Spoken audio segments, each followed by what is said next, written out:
Bom, maravilha. Aqui é o Patercast, aqui é Antônio Garcia. Aqui é Felipe Zappolá. Maravilha, começando mais um Patercast.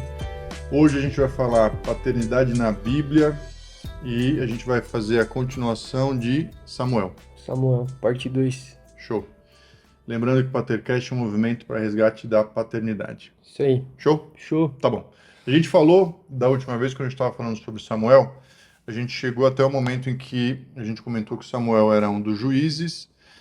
Então passou por toda a infância dele, que ele foi criado por Eli, e a gente chega num momento crítico na história de Samuel, em que o povo pede por um rei. Então a gente tinha explicado naquele episódio anterior, não no último que foi publicado, mas o que a gente falou sobre Samuel, que no tempo de Samuel não tinha rei em Israel. Então tinha os juízes funcionavam como se fossem uns governantes só para colocar ordem ali, mas eles não eram governantes per se. Então não tinha palácio, não tinha bens, era só alguém mais importante. Uhum.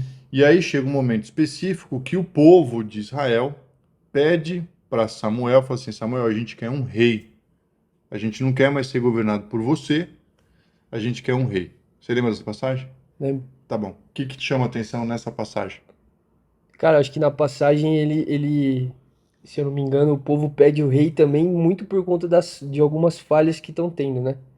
O povo tá cansado de uma consequência ali de juízes que estão julgando o povo e que estão desalinhados desalinhados com o padrão de justiça que eles veem. Então, Samuel aqui ele já era mais velho, porque quando ele já unge Saul, ele já é velho, né? Mas ele não. Sim.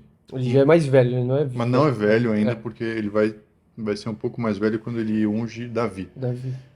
Então, um dos motivos do povo pedir um rei Hum? é que eles estavam vendo que os filhos de Samuel, o nome deles é Joel e Abias, eles eram juízes numa outra cidade. Então Samuel era tipo o juiz global e aí eles julgavam uma outra cidade. Nessa outra cidade onde eles estavam julgando, não estava sendo bom. Eles não estavam sendo honestos. E lembra que a gente conversou a respeito de Eli? Os filhos de Eli. Eli era o sacerdote ou o juiz antes de Samuel. Na verdade, falam que Samuel é o primeiro juiz? Não, é o último juiz. Não. Mas Eli era o Porque sacerdote. não é o último, né? Porque o último são os filhos. Os filhos são juízes também. Sim, mas eles não chegam a ficar no lugar, porque ele unge Saul. É porque o juiz ele não era.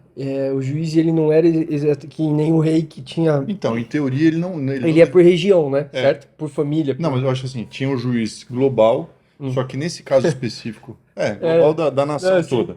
Mas nesse caso específico, fala que os filhos de Samuel também eram juízes, só que numa cidade específica, numa localidade. E aí o povo fala, quando você morrer, eles vão assumir o seu lugar, a gente não quer que eles sejam nossos juízes, então a gente quer um rei. Caramba. Mas aí o que acontece? Samuel vai conversar com Deus a respeito disso. E o que Deus fala é, não fique ofendido porque eles me ofenderam, não te ofenderam. Então Deus toma para si a ofensa que Samuel tinha. Fez sentido? Fez sentido. Mas aqui não tira a falha também de Samuel. Certo? Então, mas são duas coisas diferentes. Tá. Mas é interessante o que Deus faz, que independente. Deus não. É interessante essa parte, porque Deus não joga em Samuel e fala assim, cara, você não soube criar seus filhos e esse é o problema. Tá. Deus fala o seguinte, eles estão ofendendo a mim. E nem toca no assunto dos filhos. Uhum. E aí, em função disso, Samuel parte para buscar um rei. E aí tem uma parte muito interessante, que é o seguinte, eu estava ouvindo, eu não sei se eu cheguei a comentar no outro episódio, mas quando eu estava me preparando para gravar esse episódio, eu estava ouvindo alguns estudiosos judeus falando a respeito de Samuel. E aí, esse um específico que eu estava ouvindo fala o seguinte, que quando o povo entra em Canaã, existem algumas obrigações, algumas mitzvah. E eu não sou judeu, então se eu falar alguma besteira, os judeus que estiverem ouvindo, que me perdoem. Mas entre essas obrigações, uma delas era escolher um rei. Hum. Então, pelo menos para a tradição judaica, existia a obrigação para o povo de Israel de escolher um rei. Então, por que que Deus estaria bravo porque eles escolheram um rei? E a explicação que ele dá é porque, eles escolheram com desonra para Samuel; dois, eles escolheram com desonra para Deus; e três, eles escolheram antes do tempo.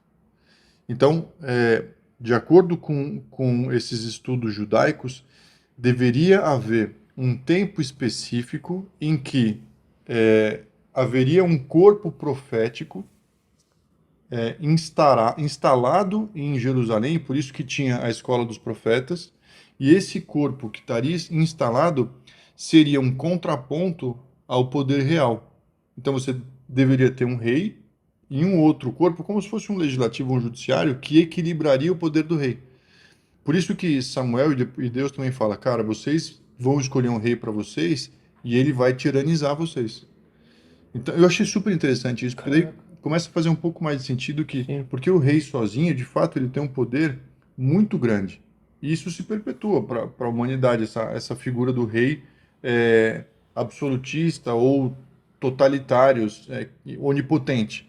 Mas se você tivesse um corpo profético que equilibrasse aquilo, que colocasse o rei no eixo, como Natan fez com Davi, só que com muito temor, talvez os reis de Israel da sequência não tivessem cometido tantos abusos. Quer dizer, a, s- ter o rei já estava nos planos de Deus. Sim, eu vi o Bill Johnson falando isso uma vez também, que ter o rei não estava fora dos planos de Deus.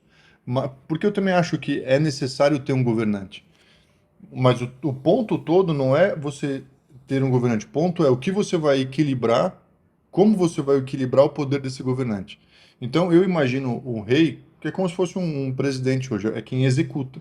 Mas quem cria as regras, quem cria as leis e tira ou coloca, é um outro corpo, mas que é corpo, não é uma única pessoa, entendeu?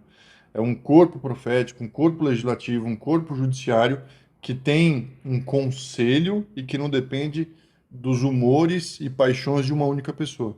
É tipo como funciona o Reino Unido hoje. Tipo um parlamentarismo. Que eu acho que é mais equilibrado do que porque o nosso presidencialismo hoje em dia, Você prefere monarquia do que? eu prefiro monarquia. O problema é o rei, né? Mas, por exemplo, a monarquia, eu sou fã da monarquia que a gente tinha no Brasil, na época do Império, Hum, porque o papel que Dom Pedro II tinha era o de nomear o gabinete dos ministros. Mas ele não tinha um poder executivo. Então, ele tinha de fato um poder moderador. Se o gabinete começasse a pisar na bola, ele trocava o gabinete. Mas ele em si não exercia o poder. Então, os ministros sabiam que eles tinham alguém que poderia trocá-los, mas ao mesmo tempo o rei não era absoluto. Ele tinha uma constituição que regulava as atitudes dele. isso E é super importante. então, mas daí tem uma coisa a respeito do rei que é muito boa, que é a hereditariedade. Você não vai deixar para o próximo governo um país quebrado se esse próximo governante vai ser seu filho, entendeu? Então existe um pouco mais de continuidade, que uma vez a gente estava Nossa, conversando sobre a diferença de Estado e governo. O Estado é a nação. A nação deve ter regras e leis que se perpetuam e os governos eles não devem sempre fazer medidas de Estado. Eles devem ter uma continuidade no que foi definido no governo anterior.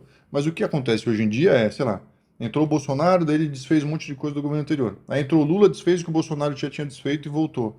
Então você não tem continuidade. Isso é muito ruim. verdade. Sabe quando acabou a Revolução Francesa, quem subiu ao poder foi Napoleão Bonaparte, que ele era um general super aclamado e ele subiu ao poder. Só que aí eles fizeram um plebiscito para saber se Napoleão seria imperador ou não. E dentro dos quesitos do plebiscito tinha a hereditariedade. E o povo, olha que loucura, o povo que tinha saído de um absolutismo, passou 10 anos com o terror, que era a Revolução Francesa, votou e falou assim: eu quero um imperador e eu quero que seja hereditário. Então eu prefiro uma única pessoa cuidando da gente sem o terror do que os desmandos de um monte de revolucionário cortando a cabeça de todo mundo. Nossa, É, exato. por isso que Uhum. assim é melhor isso do que uma heresia de hoje em dia, né? Porque a religião de hoje em dia é a democracia. Mas é melhor isso do que uma democracia super instável da forma que a gente tem e com um governante, que é o presidente, que vou te falar que ele é mais isolado do povo hoje do que era um imperador antigamente. Hum. Porque o Dom Pedro II ficava no Rio de Janeiro. Você tinha acesso, até enquanto a capital era no Rio, você tinha acesso. Com a capital no Rio de Janeiro, cara, quando que você chega perto do seu presidente? O presidente é mais isolado da Na nação. O Brasília, esse aqui, em Brasília, que que eu falei? e no Rio de Janeiro. Tá, em Brasília agora. O presidente fica mais isolado das pessoas e do povo do que era o próprio imperador, entendeu? E tem poderes É verdade. muito grandes, cara. Parece um rei. Aqui no governo de Saul e de Davi, o poder moderador eram os profetas? Eu acho que eu acho que esse seria O papel de Samuel? o projeto. Projeto. Acho que estou viajando aqui, né? Mas eu acho que o projeto O de quê? Deus era ter reis que fossem balanceados por um corpo profético.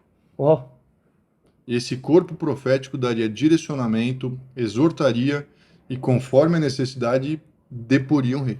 nossa, isso é muito genial, né? Porque aqui se você tira, claro que falando do direto seria assim, pessoas que buscam a Deus trazendo Uhum. alinhamento, né? Aham. Claro que na prática teria abertura para outras coisas, mas Mas isso, inclusive, não era uma novidade, porque quando você assistiu 300, uhum. Nossa, faz tempo. você lembra, no 300, o Leônidas ele vai pegar a aprovação daqueles velhos, que são os sacerdotes, ele sobe num monte para pegar a aprovação de uns velhos, que são meio leprosos, aí tem uma mulher que fica dançando, que é uma virgem, Uhum. e é daquela virgem que sai a aprovação. Só que aí, no final, eles são comprados. Então, assim, ainda que você pode ter um corpo profético, um corpo legislativo como tem no Brasil e judiciário, mas ainda assim é importante que esse corpo seja correto, né? Porque se ele se corrompe, aí ele perde a funcionalidade dele. Caramba. No, É, no, no, no Império Romano também tinham as virgens vestais e tinham um papel parecido também. que doideira. Aqui no Samuel, então, exercia isso com, a gente vê nitidamente, né, no texto, com Saul, né? Tava sempre, todas as É, decisões erradas que Saul tomava, rapidinho vinha Samuel. exatamente. Agora, eu acho que ainda não estava instituído. Talvez o correto fosse você ter um rei instituído e um corpo profético próximo também, e que o rei pudesse consultar. Porque lembra quando tinham as guerras, os reis chegavam para o profeta e perguntavam, falando, eu vou para a guerra ou não vou para a guerra? O que que eu devo fazer? Eles tinham até um peitoral que chamava Urim e Tumim, que eram o sim e o não, que eles de fato consultavam a Deus para ver, meu, eu faço isso ou não faço isso? Mas para levar uma nação, talvez fosse o necessário, entendeu? Eu achei super legal quando eu vi o cara falando sobre isso. Nossa, Achei bem incrível. interessante. Bom, na sequência, o que acontece? Beleza, eles passam por essa fase. Ah, aí tem o que você ia comentar a respeito Dos filhos? dos Não. filhos. Fala aí. Não, dos filhos, quando a gente vê que tem essa brecha aqui, que é o povo pedindo, os filhos de Samuel eram juízes, né? E eles, por conta de uma conduta desalinhada, que gerou no povo reclamar e pedir um rei. Então, aqui, como a nossa jornada ela foi construída no primeiro, até olhando muito a questão de Samuel como um líder, e você vê realmente Samuel, tem muito detalhe na Bíblia e ele é bem impecável na sua conduta, assim, com Deus, com aquilo que Não ele tem nada de faz. errado na vida de Samuel, né? Não tinha, né? Porque eu acho que a gente A gente achou. começa a olhar com um olhar diferente. Porque aqui você vê, né, que o Samuel foi questionado pelo povo porque ele não exortou os filhos.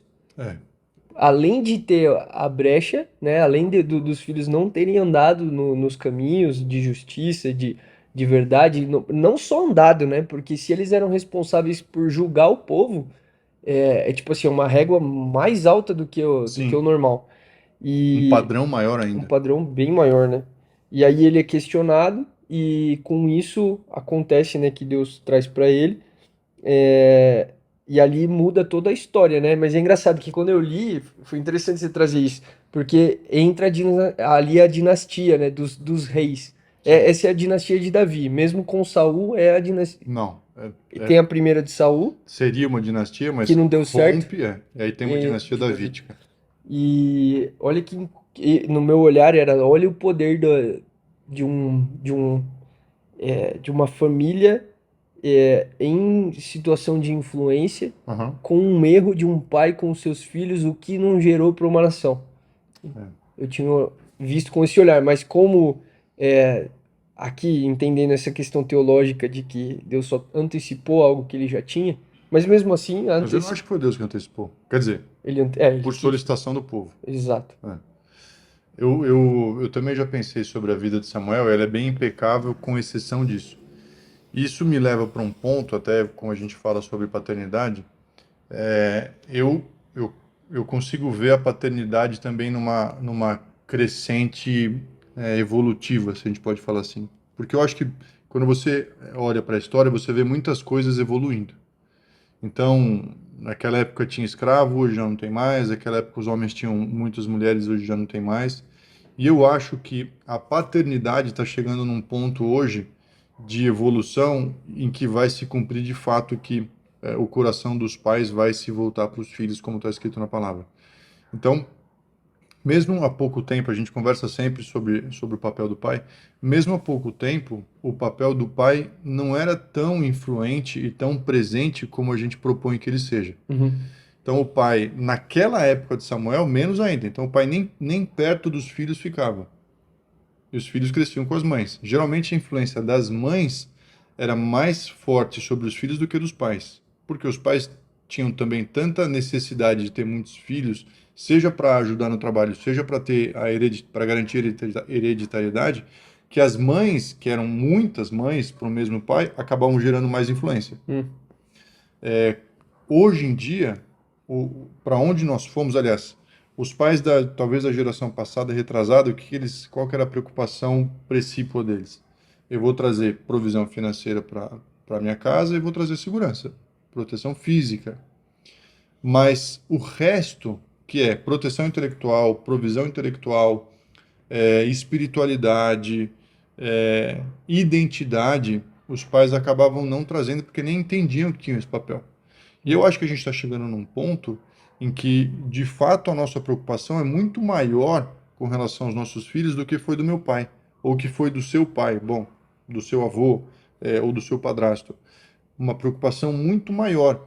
E não que eles foram ruins, meu pai não foi ruim, mas simplesmente não estava no horizonte dele trazer para mim tudo o que eu acho que o pai tem que trazer hoje, entendeu?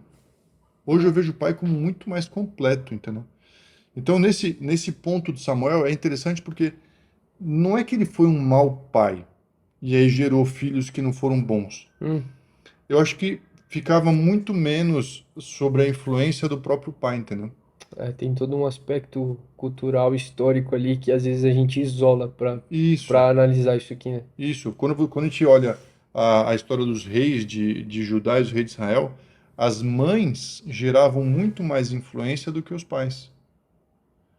É engraçado, né? Porque você vê que o olhar de instrução de Samuel com Saul era muito mais preciso. Acho que também não tinha, cara. Ficava meio a bangu, entendeu? Assim, Se a... ungiu, segue daí. mas Samuel tava com Saul, tava Não era cons... constantemente. Tanto que Ah, tem a passagem onde Saul hum, pisa na bola, Samuel demora para chegar. Então hum. ele não acompanhava, entendeu? Quando com Davi é um pouco mais, e aí daí para frente, mas mesmo assim sempre eles mandavam buscar o profeta. Tem várias passagens que falam, manda buscar o profeta, tá longe, tá em outra cidade. Não caminhava tão junto, me parece, entendeu? Não sei também, porque tem Natan com Davi bem Não, perto, né? mais perto. É mais perto. Eu também não tenho certeza Talvez disso. Samuel tinha uma personalidade mais distante, então. Porque talvez ele É, foi ensinado, né? Como a gente passou aqui, a época pode ser. que ele Ele foi não estava entregue e tão tal, ele tava com próximo. Eli, não... É. É, Mas de uma forma ou de outra, eu acho que a gente, assim, até finalizando o pensamento, eu acho que a gente entrou num tempo em que o papel do pai é bem mais holístico na criação do filho do que era antes. Talvez de fato agora a gente entre num tempo em que a mãe é uma ajudadora. O pai entende o papel completo dele e a mãe ajuda. Mas por descoberta e não porque é diferente, certo? Porque hoje a gente descobre que essa é a essência, certo? Ou não, não porque talvez, beleza, aqui o padrão histórico e a gente entende a cultura aqui que seria dessa forma, mas o judeu, a linha judaica sobre família sempre foi muito dessa forma, né? Do pai ser uma figura forte com relação à esposa, os filhos, aqui naquela época a gente tem esposas no plural, né? Uhum. Mas até por isso também, né? O fato de ter mais de uma esposa, eu não sei. Imagina a cabeça de. A gente já falou disso aqui, né? Imagina a cabeça do cara que tá vivendo aquilo e ele tem uma família muito grande e a preocupação dele em cumprir algo com a sociedade é maior do que hoje, eu creio, Uhum. porque ele tá constantemente é, cumprindo um chamado maior aqui, né? Se a gente for analisar Samuel, a preocupação dele com servir a Deus era maior até do que o próprio cuidado com Ah, os filhos, né? acho que sim. E aqui eu acho que é o. Então, mas o meu ponto é, ainda que Deus ele sempre sabe o que é certo e errado, não necessariamente o povo consegue aplicar perfeitamente o que foi designado, entendeu? Então, ainda que o pai judeu sempre tenha sido presente, eu acho que ele nunca foi tão presente como deveria ser hoje. Isso, bom, a família judaica também é um recorte, né, da humanidade. Eu estou falando de todas as famílias, no Uhum. geral, porque quando você vai olhar para outras culturas, meu pai no Japão é super distante, em todas as culturas asiáticas, o pai é bem distante dos filhos. Quando você vem para a cultura ocidental, é que ele se aproxima um pouco. Mas ainda assim, não era um padrão ter pais tão próximos, que conversam, que entendem, que perguntam, que dão instrução, que ao mesmo tempo são amorosos, mas também são rígidos e disciplinadores, entendeu? O padrão do bom pai era, meu, eu trago provisão, eu trago segurança, a sua mãe cuida do resto.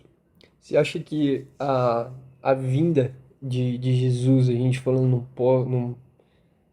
no Novo Testamento, assim, você acha que veio justamente que você vê que a direção que Jesus traz no sentido de família, né? De ter uma esposa apenas. Você vê já um pouco mais o amor através de um homem. Porque eu vejo que Jesus consegue trazer isso muito forte, né? De você ver o amor resplandecendo de uma forma que talvez a gente jamais viu na humanidade. Eu acho que Jesus consegue trazer isso com clareza. E isso começa a trazer uma nova era, um novo rumo para a família a partir disso. Cara, o homem, quando a gente olha para o homem mais clássico, que eu gosto de comentar sobre Ulisses. Ulisses, lá, tá ligado, né, da Odisseia, ele era muito mais amoroso e muito mais viril, junto, do que os homens hoje são amorosos ou viris. E eu acho que Os dois, né? Jesus, Os para os dois. dois lados, Uhum. e eu acho que Jesus, ele vai para o mesmo lugar, entendeu? Então, ao mesmo tempo que ele também é amoroso, que ele chora, como está escrito que ele chora, ele também é viril o suficiente para botar todo mundo para fora do templo e para dar respostas duras e confrontar as pessoas num nível profundo, entendeu? Talvez, acho que a grande diferença é que o que Jesus, para mim, traz e o que o cristianismo traz é a forma como Jesus nos apresenta o Pai. Primeiro que nunca teve Deus como Pai. Hum. Então, a forma como ele apresenta o Pai e a forma como ele apresenta o relacionamento que ele tem com esse Pai, que é o Pai eterno, é o que revoluciona tudo. Então, essa novidade de Jesus é o que de fato traz a diferença. Então, eu sou um homem amoroso, eu sou um homem duro, mas eu sou um homem temente a Deus e eu olho para o alto, entendeu? Essa é uma diferença muito grande. E quando eu li as biografias dos imperadores, fica bem claro como o relacionamento que os cristãos têm com o seu Deus e a forma como Jesus traz um exemplo para os cristãos muda todas as coisas. porque a forma de adoração dos deuses era sempre por troca, sacrifício versus favor, sacrifício com favor. Nunca houve relacionamento com os deuses. E você sempre lê nas biografias dos imperadores algo do tipo, cara, os deuses não ligam pra gente, os deuses só querem saber de sacanear a gente, os deuses eles apreciam o nosso sofrimento. Nunca você lê algo do tipo, um Deus que me ama, entendeu? Um Deus que entregou o seu filho por mim. É único. Uhum. Quando Jesus traz essa figura, e que hoje eu acho que nós, como pais, devemos exercer essa figura e ensinar para os nossos filhos, ele traz uma novidade que a humanidade nunca mais esquece. E de fato muda todas as coisas. A história do cristianismo é uma história de pessoas olhando para os cristãos e falando assim, cara, quem são esses caras? Eles são diferentes de tudo que eu já vi, entendeu? Até que de fato o cristianismo assume a liderança e transformou tudo. Não sei, faz sentido, Viajei? Faz sentido. Faz sentido? Olhando para Samuel aqui, a gente fala daquelas fases do homem, né? Que a gente sempre cita as fases do Aham. homem. Samuel retrata bem a última fase, né? Que é a fase de conselheiro, Sábio, o sábio. total. E como que você vê, Antônia, essa questão de você olhar que Samuel ungiu Davi? Primeiro, eu acho que é legal a gente falar quando a Bíblia fala sobre o termo ungir. O que que é ungir? Cara, ungir é quando ele vai até uma determinada pessoa e como era a prática? Ele levava um chifre de óleo, de azeite, o chifre mesmo, né? Fechado num lado, vira uma garrafa. E ele virava aquele chifre de óleo sobre a cabeça Hum, daquela pessoa e falava assim: Você está sendo ungido como rei de Israel.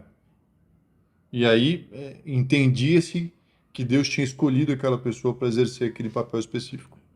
tá, isso é. Isso é o que acontecia. Então, quando Samuel vai buscar um rei, ele tem um direcionamento de Deus para que Saul fosse escolhido, e aí ele unge Saul como rei. E aí Saul tem uma caminhada de amadurecimento para exercer esse papel. E Saul, a Bíblia diz que ele era um homem mais alto do que todos os outros, ou, tipo, os outros batiam no ombro dele, e ele era o mais bonito de todos. Então, Saul foi um grande rei. Uhum. Mas o problema dele é que o coração dele não estava voltado para Deus, o coração dele estava voltado para as pessoas. Então, tem uma parte específica onde eles tomam uma cidade e Deus fala: não é para pegar nada. E ele deixa que os membros do exército peguem despojos. E aí, quando Samuel chega e fala, cara, o que eu estou ouvindo ovelhas, o que aconteceu? E ele fala, não, sabe como é que é, né? O povo estava aqui e tal, a gente matou todo mundo, fica tranquilo. Mas assim, a gente pegou as ovelhas. E aí Samuel falou assim, cara, você não devia ter feito isso. Que leva para um ponto bem drástico que a gente viu em Moisés também. Com muita responsabilidade, já dizia Peter Parker, né? Com muito poder vem muita responsabilidade. Então, quando Saul está nessa posição específica de rei, ele não tinha esse direito de pisar na bola e desobedecer a Deus. Então, ali é engraçado, porque ali o profeta fala que ele perdeu o reinado, mas ele continua como rei. Então, naquele momento, Samuel vai, procura um outro rei, unge Davi, mas Davi ainda é um menino. Então, Davi tem toda uma jornada de amadurecimento que ele mata Golias, serve Saul, até o momento que Saul morre, e aí Davi é ungido, não, ele é reconhecido como rei. Ele tinha sido ungido um tempão antes. É verdade, demorou bastante, né? Porque Ele tem uma grande trajetória. teve uma treta muito grande. A gente tem que Quando gravar algo ele, sobre Davi. quando ele assume, Samuel já tinha ido, né? Eu acho que Já Samuel, tinha morrido. ele morre antes de Davi assumir. Eu não tenho certeza. Eu gosto de olhar para esse princípio, né? Você vê que Samuel levantou dois grandes homens de Deus. Tudo bem que que Saul não terminou bem, começou bem, terminou mal. É, mas Davi, né? Ele acha Davi no meio das impossibilidades todas. E Davi foi um grande rei. Teve os seus erros, mas foi um grande rei. E eu gosto de aprender olhando para Samuel, assim, como a capacidade dele de achar pessoas, assim, eu acho que uma das capacidades que um homem tem que ter é de encontrar outros homens de Deus, assim, vamos falar, homens que têm tem homens alinhados, homens fortes, porque se você parar pra pensar na nossa vida, a gente tá sempre fazendo isso, né? Cara, mas tem um ponto. Como amigos, sei lá. Sim, mas eu acho que tem um ponto até relevante Hum, que é. Eu estava até estudando agora para dar uma aula sobre liderança. Quando você exerce uma liderança natural, é diferente de quando você exerce uma liderança sobrenatural. hum, Então, a liderança natural de Samuel, quando ele vai para a casa de Jessé, que é o pai de Davi, escolher o líder, Jessé começa a passar os filhos e Samuel fala, agora é esse. Deus fala, não. Agora é esse. Não. Deus fala, não. E aí Deus fala, eu não escolho de acordo com o seu coração. Os meus critérios são outros. exato. E aí passa os 7 filhos, se eu não me engano, de Jessé. E aí Samuel fala, não tem mais nenhum? Cadê o outro? E aí ele manda trazer Davi. E aí Deus fala, é esse. Então, isso é um bom ponto para a caminhada cristã como um todo. Eu acho que a gente tem que entender que, na maior parte das vezes, o nosso olhar, ele talvez não carregue a verdade necessária para uma escolha, Ó, para grandes escolhas. Não uhum, estou falando, eu discordo das pessoas que falam, ah, não, todas as minhas escolhas são baseadas no que Deus fala, o que Deus acha. Eu uhum. não concordo, eu acho muito difícil. Sim, Que bom seria. vai ter sempre uma taxa de humanidade nossa, né? Assim, e você aprende, né, com o Sim, tempo. Os princípios você vai incorporando eles para que você aprenda a tomar suas decisões. Mas eu acho que grandes decisões merecem um período de oração, um período de jejum, merecem uma busca pelo coração de Deus para entender qual o caminho certo. E não é nem espiritualizando demais, mas se você crê em Deus, e você também crê que ele tem mais acesso às informações do que você. Porque se ele é onisciente, ele sabe todas as sim, coisas. Então, às vezes, se você está escolhendo uma pessoa, ele vai saber melhor a respeito da vida daquela pessoa do que você. Nada melhor do que você consultar quem sabe melhor, né, sim, a respeito daquele assunto que você precisa tomar aquela decisão. verdade. Então, nesse ponto, eu vejo que a tomada de decisão, se você caminha com Deus, não faz sentido que você não se aproveite, entre aspas, né, desse relacionamento que você tem com Deus para que você possa tomar decisões melhores. Bom, Faz sentido isso? Né? faz sentido. A minha análise sobre Samuel nesse sentido, eu acho que nós, como homens, precisamos aprender realmente a tomar essas decisões e trazer esse tipo de alinhamento e escolher as pessoas com quem vai estar ao nosso redor. Que aqui a gente fala de Samuel escolhendo o líder da nação, né? Aqui é uma responsabilidade Sozinho, ultra né? top, assim, né? A- Agora a gente trazendo o princípio para os nossos dias, é que às vezes a gente menospreza demais o poder de você escolher uma pessoa, né? Escolher quem está dentro da sua casa, quem está perto de você, as pessoas que você confessa seus segredos, que você Sim. se abre, ou até mesmo no trabalho, cara, quem é a própria a pessoa que você está treinando hoje? Quem que você vai colocar ali para estar liderando junto com você? Essas escolhas, eu creio que quando a gente consegue achar pessoas fortes, e eu não estou só colocando o homem em questão, porque mulheres também, né, nesse sentido, como isso faz diferença na nossa vida. Eu percebo que tem coisas hoje em dia que o fato de eu ter as pessoas certas ao redor, nossa, diminui muito o problema, diminui muito, porque elas Os estão te atritos, ajudando, né? atrito, tudo. Então, eu vejo que nós precisamos aprender a encontrar pessoas ao nosso redor que sejam que tenham esse alinhamento no coração, realmente, não aquilo que a gente vê, né? Que nem. Deixa eu te fazer uma pergunta, então, aproveitando que a gente falou sobre isso. Você acha que um rapaz jovem, solteiro, que ele Hum, deve orar e perguntar para Deus antes de começar a namorar uma menina? antes de namorar, Aham. cara, eu acho que ele precisa. Hoje em dia, eu acho que a galera espiritualiza tanto que eu acho que pra namorar, pra você chamar pra sair, cara, você pode ir seguindo os seus. Ah, tá bom. Pra casar, vai. Ah, pra casar sim. Acho que pra casar Você sim. acha que sim? Acho que sim. Acho que casar sim. Porque se a gente começa a pensar E eu não creio, eu não sou aquele que crê que existe uma mulher pra Você cada não um. acha que tem alma Não, gêmea? não, acho que não. Tá. Eu não creio nisso. Eu entendo que existe muita compatibilidade e que existem momentos para todas as coisas e pessoas que você pode encontrar, assim, que tem. Porque os dois precisam querer, né? Não tem só. Mas eu acho que a aplicação de orar para casamento, ela é válido por princípio. Hum. Eu acho que o princípio, né? Análises, princípios são válidos para Mas aplicação. você acha que Deus fala, essa é a mulher certa pra você? Se ele fala, É, cara, é que eu não sei, a minha experiência foi tão convicta que, tipo assim, era isso e não tinha mais nada, velho. tá bom.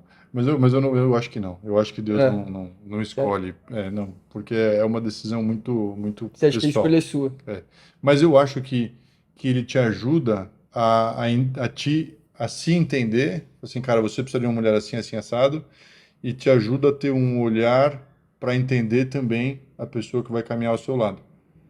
Para que tenha mais afinidade. Então, eu não acho que Deus fala, cara, essa mulher é para você. Você acha que não? Não. Mas eu acho Sério? que Deus fala, cara, você tem que olhar isso, isso, Aí, isso, quem fala isso. que não discorda, acho que é a primeira coisa que a gente discorda. Eu acho que. Você acha que Deus fala, beleza? Cara, eu acho que no momento sim. Tipo, não. Eu não acredito que tem uma pessoa certa pra cada um, mas eu acho que conforme a gente vai vivendo a vida ali, tem aberturas e oportunidades que existem e que acho que a gente tem um aval de Deus, assim. Talvez não desse jeito, ah, essa é a mulher pra você que Eu, eu separei pra você. eu acho que se não for dar certo, Deus fala, cara, não segue por aí. Sai fora. É. É, Mas se há uma compatibilidade, Deus fala. Tipo, é porque eu acho que Deus nunca vai carregar essa responsabilidade no nosso lugar, entendeu? tem isso. Por esse lado, entendeu? É de tipo assim, você, ah, Deus, foi você que escolheu. É tipo isso. Ó, Uma mulher, que nem Adão falou, ó a mulher que me deste. Acho que entendi. Deus até aprendeu lá, entendeu? Falou, nunca mais vou passar por isso. E fala assim, ah, a mulher que me deste, entendeu? Ó, Então eu acho que vale orar e falar assim, cara, Deus não tá me falando não. uhum. Bom, isso pra É tipo, quem. senhor, só me tira daqui se não, se não for É, me pra dá o mim. toque aí de boa se não for pra mim. Caraca, melhor, né? Não é? Eu acho que fazer sem ter oração é ruim, porque às vezes você tá tão convicto também que sua convicção pode não ser É, tão. cara, eu acho. Depende da sua motivação aí de convicção, ela pode não ser tão certa, né? Eu acho embaçado. Voltando aqui para Samuel, né? Não sei quem Samuel. trocou de assunto. Ok. Bom, Samuel termina depois de ungir Davi. E aí, quando ele faz a unção de Davi, ele dá essa lição tão importante de que você não deve olhar as aparências, mas sim, não digo nem o coração, mas sim o que Deus entende como sendo melhor ou pior para aquela determinada escolha. Aí, ó, um bom conselho pro casamento também. Ele casou com Davi? Não, mas Ah, é um conselho pra então casamento. pronto. Então, pronto. Encontro Davi, tô zoando. Se você é uma menina, né? Ai, caramba. E aí, quem mais? Caraca, mano, Samuel tem bastante coisa, né? Mas eu acho que por hoje o que tinha para falar de Samuel era isso. Samuel. Ah, tem uma última coisa a respeito de Samuel, que é a melhor de todas. Depois que Samuel morre, ó, Samuel morreu, mas já morreu, tá? Aí Saul tá numa situação específica que ele quer tomar uma decisão, mas ele não sabe o que fazer. Mano, isso é Aí, muito bizarro, né? aí vem a coroação, né, do reinado de Samuel. Ele ele vai numa vidente. Saul. Saul vai numa vidente e fala assim, para essa vidente: eu quero que você convoque Samuel lá de baixo. Samuel já tinha morrido. E aí a Bíblia fala que a vidente fala: tá subindo um homem. E aí Saul fala: como é que ele é? Ela traz uma descrição e Saul fala: é Samuel. E quando Samuel sobe para falar com Saul, tudo está na Bíblia. Quando Samuel sobe, ele fala assim: quem me incomoda? Eu acho muito bom isso. O cara tá pistola lá embaixo, entendeu? Porque de acordo com a fé cristã e com a fé judaica, ali não é inferno. É um lugar de descanso. Então Samuel sobe e fala: quem tá enchendo o meu saco aqui no meu descanso? Tipo, só podia ser você, Saul. O que você quer? E aí dá mais uma bronca em Saul. O Samuel pistola até depois da morte. É muito boa essa passagem. O que você acha dessa passagem, cara? Nossa, cara, tipo, é aquela brisa que você fala, mano, tô brisando, né? É muita brisa, cara. Imagina, É queria ver muito essa bom. cena real. Devia ter, não sei se alguém já fez algum filme, alguma coisa com essa parte, Cara, né? mas imagina que você é Saul. Aí você chama alguém dos mortos pra tomar uma bronca, bicho. Pra falar: Caraca. caraca, o que você tá enchendo meu saco, brother? Não basta o que você cagou em vida, você vai. Caraca. Nossa, tipo, ele volta, meu, você ainda tá fazendo, né? Ainda tá cagando aqui. Então Samuel é o único caso que eu me lembre de alguém na Bíblia cuja história é contada desde antes de nascer até depois de morrer, o cara ainda tem algo a falar para o nosso ensinamento. Sim, Não convoque os mortos. Você que está ouvindo esse por podcast, favor. não convoque os mortos. Você pode tomar uma bronca. Nossa, Ah, beleza. pois é. Muito bom. É isso aí, O que mais, Samuel. Felipe? É isso, Samuel terminou bem e sua morte foi lamentada. Foi. O que mais que você tem anotado aí? É isso. É isso Acho mesmo? que Show de bola. Bom, Samuel então rendeu 2 podcasts pra gente. Espero que vocês tenham gostado da vida de Samuel. Quem quiser ler a respeito da vida de Samuel, dá para. Eu vou deixar até na descrição depois os capítulos da Bíblia que falam sobre, que descrevem a vida de Samuel. É fácil, né? É o livro de Samuel. Mas eu vou deixar isso lá na descrição. Fechou? fechou. Mais alguma coisa? Quer mandar um abraço para alguém? É isso, um abraço a todo mundo. Não, manda um abraço para alguém. Você nunca deixou um abraço Dá para um ninguém. abraço pra minha mãe. Para sua mãe? Mãe, um abraço. Ah, que legal. Você é um filho maravilhoso, Felipe, né? Isso aí. Gente, valeu. Um abraço. A gente se vê no próximo. Valeu, pessoal. Obrigado.